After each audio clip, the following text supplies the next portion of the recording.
Dan tiba-tiba terdengar suara dari mulutnya si Badar. Ono opo aku kok undang merini? Sontak semuanya yang ada di situ, mereka ini saling pandang karena merasa mereka ini berhasil melakukan ritual itu. Sampai pada akhirnya salah satu dari mereka ini kerasukan, dan sosok yang merasuki mereka ini merupakan mungkin sejenis genderuwo karena suaranya ini sangat besar sekali.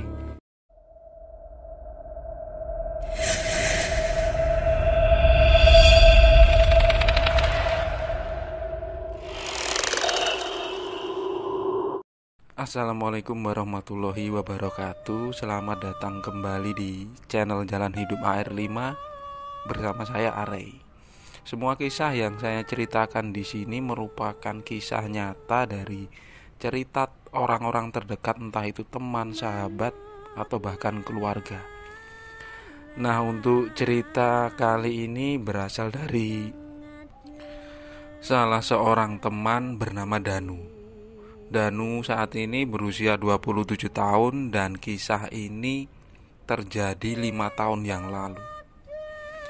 Danu ini hidup di sebuah desa dan kegiatan sehari-hari dia ini bekerja. Tapi Danu ini memiliki hobi atau kesibukan lain, yaitu dia ini sebagai pemain kuda lumping atau jaranan. Di kampung Danu ini ada sebuah paguyuban yang dikelola oleh salah seorang sesepuh kampung. Beliau bernama Mbah Seno.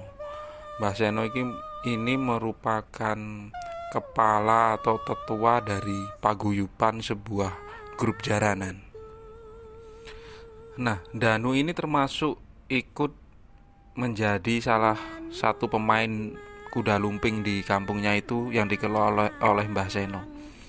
Jadi ketika ada acara seperti di nikahan atau pada acara hari-hari tertentu, sering sekali paguyuban kuda lumping ini mendapat tawaran untuk memainkan atau mengisi acara untuk memeriahkannya.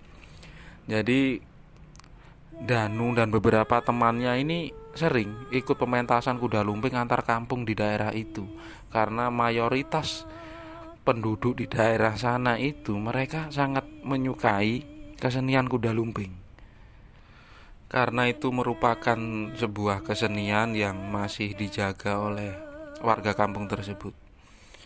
Dan pada suatu hari sebelum ada pementasan, tepatnya 1 minggu sebelumnya, Danu dan beberapa teman-temannya ini melakukan latihan. Latihan itu diadakan setiap malam minggu. Jam latihan ini sekitar jam 8 malam sampai jam 11 malam. Ketika latihan ini suasananya sangat ramai sekali karena begitu banyak warga yang ikut menonton, apalagi anak-anak kecil, walaupun itu terjadi di malam hari. Nah, pada waktu itu Danu ini bersama teman-temannya. Setelah latihan, acaranya ini bubar dan beberapa pemain kuda lumping itu yang ikut latihan di sana mereka pulang. Dan pada waktu itu Danu bersama Rosid, Badar, dan 2 orang teman lainnya ini memutuskan untuk tidak pulang dulu. Mereka sempat nongkrong di rumah Mbah Seno. Dan ketika jam menunjukkan sekitar jam 1 malam, tiba-tiba Rosid ini, dia ini yang paling tua dari teman-temannya. Apalagi si Rosid ini dipersiapkan oleh Mbah Seno untuk menjadi penerusnya. Jadi ada sebutan nama Bopo, atau yang biasanya sosok ini menjadi pawang ketika ada acara kuda lumping. Nah, si Rosid ini karena sudah ikut dari dulu dan dia ini paling senior, jadi oleh Mbah Seno dia dipersiapkan untuk menjadi sosok yang disebut Bopo. Dan sekitar jam 1 malam si Rosid ini bilang, ayo kita ke pos ronda, siapa tahu di sana masih ada orang, apalagi besok kan ini minggu, kita nggak ada kerjaan.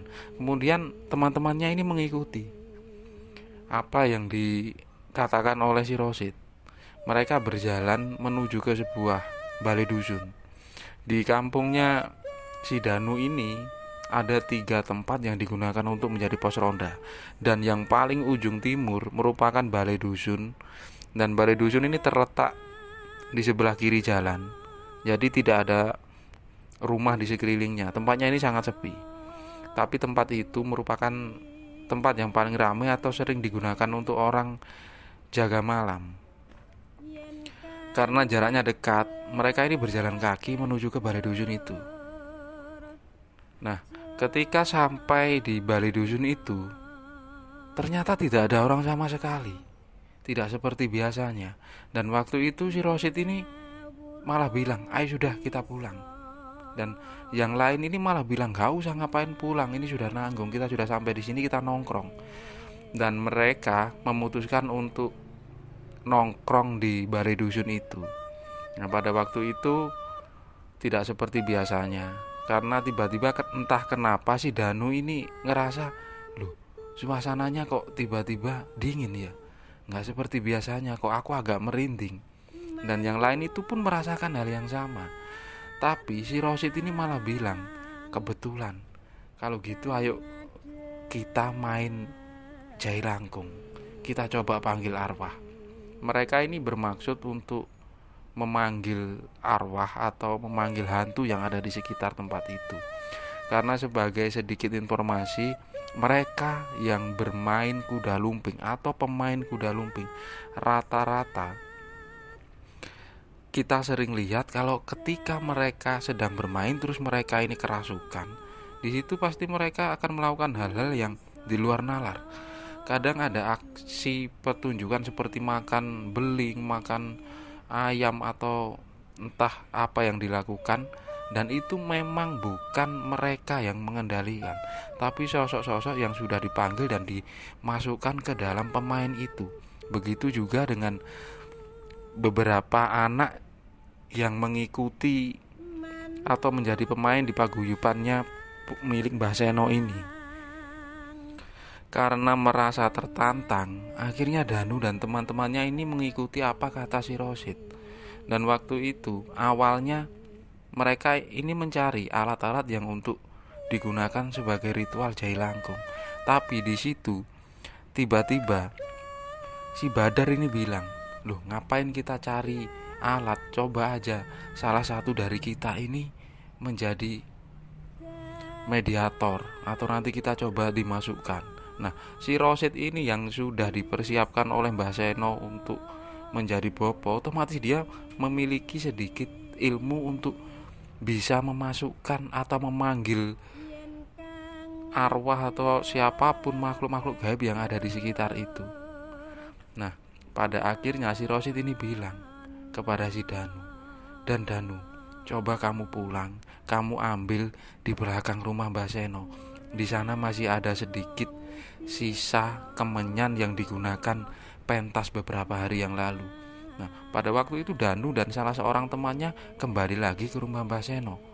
Di sana dia kemudian mengambil sisa kemenyan yang memang masih ada dan disimpan di sebuah seperti almari berada di belakang rumahnya si Mbah Seno ini. Tak beberapa lama Danu ini kembali. Di situ kemudian si Rosid ini melakukan ritual di luar balai dusun. Jadi di depannya ada sebuah tanah lapang dan di situ memang waktu itu sangat sepi sekali. Pada waktu itu sekitar 15 menit si Rosid ini melakukan ritual. Yang disiapkan adalah si Danu dan si Badar sebagai mediatornya. Dan 2 orang temannya ini hanya berlaku sebagai penjaga mereka. Nah, pada waktu itu setelah ritual, si Danu ini dia ini merasa tidak bisa konsentrasi. Tapi berbeda dengan si Badar.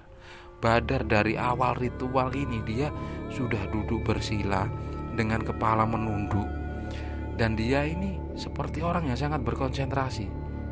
Nah, si Rosid ini kemudian seperti melakukan gerakan dan memasukkan sesuatu ke dalam tubuhnya si Badar.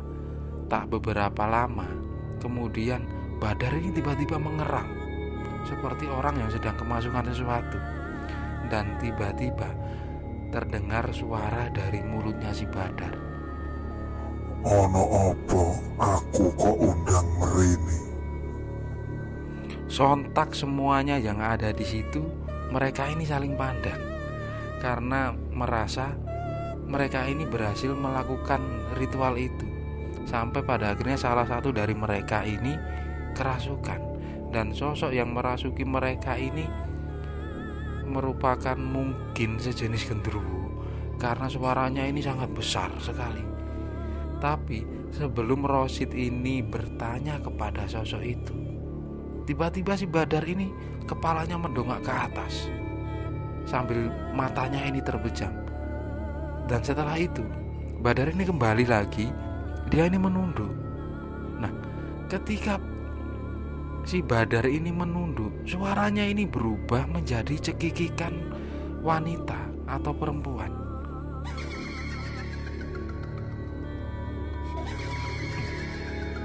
Nah, di situ Rosid, Danu, dan dua orang temannya ini saling berpandangan karena mereka ini merasa ini sudah mulai gak beres. Karena si Badar ini sudah kerasukan dua makhluk yang berbeda dalam waktu yang sangat singkat sekali. Karena si Rosid ini merasa dia tidak pernah mengalami hal tersebut, walaupun ketika mereka melakukan pentas kuda lumping yang biasa dia lakukan. Nah, sambil memberanikan diri, si Rosid ini tiba-tiba bertanya kepada si Badar yang mungkin dia ini sudah dirasukin oleh makhluk yang entah apa waktu itu mereka ini belum tahu. Waktu itu Rosid ini bertanya, "Kalau boleh tahu, sampean ini siapa?" Kemudian Badar ini dengan sangat pelan, suaranya perempuan, dia ini berkata, "Lilis." Nah, ketika suara itu keluar dari mulut si Badar, semuanya yang ada di situ tiba-tiba ketakutan. Bahkan Danu ini sempat mundur beberapa langkah dan bersiap untuk berlari. Tapi pada waktu itu si Rosid ini langsung teriak kepada si Danu, "Kamu mau kemana? Kamu di sini saja, tungguin kita selesaikan ini." Nah, sebagai sebuah cerita, kenapa mereka ini sangat ketakutan dengan nama Lilis? Lilis itu adalah salah satu sosok yang sempat menghantui warga di tempat itu. Nah, tak jauh dari kampung si Danu, si Rosid ini ada sebuah perkebunan milik warga. Perkebunan itu terdiri dari beberapa pohon kayu yang sangat besar. Nah, di samping kebun itu sudah merupakan hutan. Pada tahun 1999, di perkebunan itu, di jalan menuju ke hutan, pernah terjadi pembunuhan. Dan korbannya adalah seorang perempuan yang waktu itu masih muda. Perempuan itu ditemukan oleh seorang pencari kayu bakar sekitar jam 10 pagi. Jadi kebetulan waktu itu ada dua orang laki-laki, yang satu ini mencari rumput dan satu mencari kayu bakar karena mereka sering sekali menuju ke hutan dan melewati perkebunan itu. Tak sengaja mereka ini melihat ada sosok perempuan yang sudah terkulai lemas dan dipastikan sudah meninggal. Ada beberapa luka, bahkan ada sayatan di pipi kanannya. Dan tak beberapa lama mereka ini langsung lapor kepada aparat desa setempat dan diteruskan ke kantor polisi. Setelah diselidiki, cukup beberapa lama memang itu korban pembunuhan. Dan karena kejadian itu sempat terdengar simpang siur, itu adalah seorang perempuan yang diperkosa dan dibunuh di tempat itu. Sosok itu akhirnya sempat meneror warga, atau tepatnya sering banyak warga yang melihat sosok itu di sekitaran perkebunan itu, bahkan di jalan kampungnya si Danu ini. Walaupun kejadian itu sudah lama, bahkan tak terdengar siapa pelakunya, tapi sosok ini sepertinya masih mendiami tempat tersebut, walaupun entah itu arwahnya atau jin korinnya. Dan setelah mendengar itu adalah si Lilis, akhirnya Rosid ini bertanya, tentang nama aslinya, alamatnya, dan kenapa dia meninggal. Tapi sosok itu sangat sulit sekali untuk diajak berkomunikasi. Bahkan sosok ini yang merasuki tubuhnya si Badar ini tiba-tiba kadang berdiri, berguling-guling, kemudian dia duduk kembali. Si Rosid ini merasa tidak mampu untuk mengendalikan si Badar. Bahkan Badar ini yang badannya kecil sempat dipegangi oleh Danu dan kedua temannya. Tapi ketika memberontak, mereka ini terpental. Nah, waktu itu akhirnya si Rosid ini bilang, "Dan Danu, sekarang kamu ke rumah Mbah Seno. Kamu panggil Mbah Seno, aku gak ngatasi. Aku takut terjadi apa-apa sama si Badar."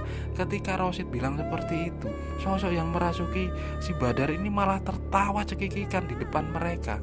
Tapi pada waktu itu Rosid yang mau berlari, dia ini masih mikir bagaimana nasibnya si Badar kalau nanti dia ini dibawa masuk ke hutan. Nah, akhirnya Danu ini berlari menuju ke rumah Mbah Seno. Sesampainya di rumah Mbah Seno, Danu ini mengetuk pintunya sambil memanggil, Mbah Seno, Mbah Seno, tolong Mbah." Nah, kebetulan waktu itu Mbah Seno ini ternyata belum tidur. Beliau kemudian membuka pintu dan bertanya kepada si Danu, "Ada apa Tole? Kamu ini kok teriak-teriak? Tolong Mbah, sekarang ayo Mbah ikut aku." "Lah iya, ada apa? Tolong Mbah, si Badar sekarang kerasukan." "Loh, di mana?" "Di balai dusun di atas sana. Ayo Mbah, tolong Mbah, cepet Mbah. Nanti aku takut Badar mati Mbah." Kemudian Mbah Seno ini berjalan bersama si Danu menuju ke balai dusun.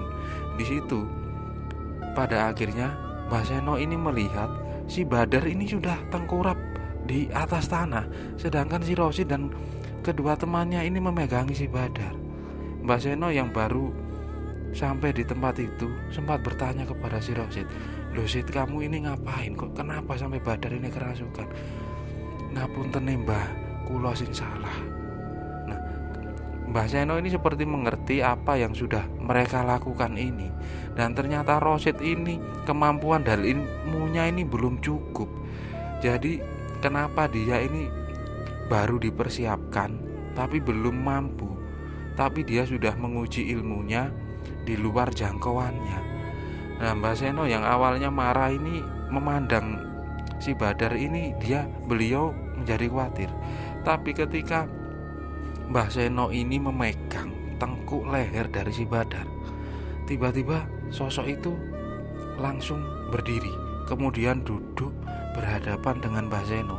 Nah, waktu itu akhirnya Mbah Seno ini bertanya, "Jenengan sinten?" Kemudian sosok itu bertanya, "Kula Lilis Mbah, kula wau diundang, kula masuk mriki." Nah, mendengar suara itu, Mbah Seno kemudian beliau duduk berhadapan dengan si Badar. Walaupun Badar ini dia hanya menunduk tanpa memperlihatkan mukanya. Waktu itu pada akhirnya si Rosid dan si Danu ini memberanikan bertanya kepada si Lilis. Nah, si Danu ini bertanya, "Mbak, ngapunten nih, kenapa sampean kok bisa meninggal?" Ketika sosok itu ditanya seperti itu, dia hanya diam saja. Kemudian tak lama si Lilis yang merasuki tubuhnya si Badar ini kemudian dia berbicara lirih, "Wis tak pateni kabeh Mas." Nah, mendengar suara itu, si Rosid yang awalnya takut ini menjadi penasaran. "Loh Mbak, siapa yang Mbak bunuh?" Ketika ditanya seperti itu, si Lilis ini malah tertawa cekikikan lagi. Jadi mereka ini sebenarnya sangat takut tapi penasaran. Terima kasih buat teman-teman yang sudah menyimak video tentang si Lilis dan cerita bagaimana dia kelanjutannya, kenapa dia bisa meninggal, dan tentang siapa yang dia bunuh akan ada di video part keduanya. Buat teman-teman, bantu subscribe ya. Terima kasih dan wassalamualaikum warahmatullahi wabarakatuh.